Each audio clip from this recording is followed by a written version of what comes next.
artiste, entre guillemets. Il n'est ni peintre ni sculpteur, il est épithésiste. Oui, un épithésiste, ça c'est simple encore, c'est une personne qui fabrique des épithèses. Alors l'épithèse c'est quoi? C'est un mot qui vient du grec, de épi, dessus, et tithémi, je place. En fait, ces épithèses, ce sont des prothèses, mais pas n'importe lesquelles, des prothèses faciales.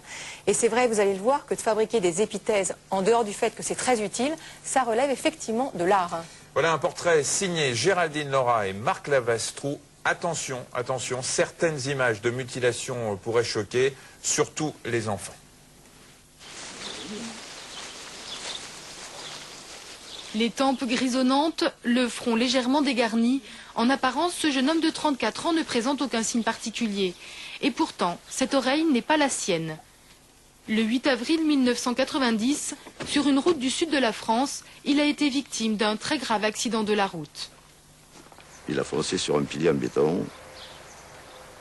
La voiture s'est retournée sur elle-même. Il a eu 2 accidents dans le même, si vous voulez, un de face et la voiture s'est retournée sur le côté. Et c'est le deuxième accident qui a provoqué la perte de l'oreille. Atteint d'un grave traumatisme crânien, Christophe a subi de nombreuses opérations. Mais son oreille, c'est à cet homme qu'il la doit. Il fabrique des prothèses du visage, des épithèses. Une épithèse, c'est une partie de visage ou de cou qui manque sur le patient et qu'il faut reconstituer en silicone chirurgical. On le fait à la teinte de la peau, de manière à ce que ça se confonde bien dans le visage et que ce soit bien harmonieux. Pour réaliser l'épithèse de Christophe, Daniel Goyot a travaillé sur le moule de l'oreille de son frère. L'épithèse finale a la forme et la couleur d'une vraie oreille, mais celle-ci est démontable. Elle se compose de 2 éléments. Le premier, une barre en or ancrée directement dans l'os. Le second, le pavillon, se clipse sur cette barre. Ce type de prothèse est le plus pratique. Christophe ne l'enlève que pour dormir. Ça peut arriver, à ce moment-là, ça se voit, mais là, non. Jusqu'à présent, Henri ne portait jamais de lunettes. Mais depuis quelques mois, il ne les quitte plus. Ce sont elles qui portent sa prothèse de nez. En effet, à la suite de plusieurs mélanomes récidivants, Henri a dû se ranger au diagnostic de son médecin. On n'a pas hésité à me dire il n'y a pas d'autre solution que de faire l'ablation de la nasale carrément. Et ça a été quand même assez dur à admettre parce que quand on se voit du jour au lendemain sans nez, mais comme je réalisais, j'étais très conscient de mon cas, et je me doutais très bien qu'un jour ou l'autre, je finirais par passer l'arme à gauche, comme on dit. Et je n'avais pas d'autre solution que de passer par les mains du chirurgien. La mutilation est terrible. Réaliser une épithèse, c'est comme réaliser une sculpture. Il faut d'abord prendre une empreinte. Regardez-moi. Mais là, en fait, je finis d'ébarber le silicone d'empreinte qui va servir donc pour faire le moulage en plâtre, à l'intérieur duquel on va couler une résine. Voilà. Et donc, on a nos 2 parties de moule. La première partie de la prothèse est terminée. Cette plaque en résine reliera le nez à la monture de la lunette.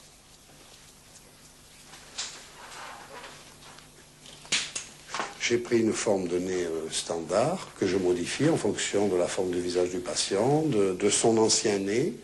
On ne peut pas se respirer tout le temps du vrai nez. Parce qu'en fonction du retrait qu'on a fait sur ce patient, c'est-à-dire on appelle ça l'exérèse, le visage se modifie. Donc nous, on est obligé au feeling d'interpréter un visage et de mettre un nez ou une oreille qui correspond à l'ensemble du visage. Après avoir créé la forme, reste à donner au silicone la teinte la plus proche de celle de la peau. Au départ, on n'a que 3 couleurs de base, qui sont le blanc pour l'opacité, le jaune et le rouge. Et on s'approche donc d'une teinte dite générale, à l'issue de quoi on va affiner la couleur avec ce qu'on appelle le flocking, c'est-à-dire ce sont un mélange de pigments et de textiles. C'est un travail d'artiste. C'est un travail d'artiste à 100%. Chaque patient est une œuvre d'art. Une épithèse réussie, ce n'est pas une épithèse qui est belle. C'est une épithèse qui est portée.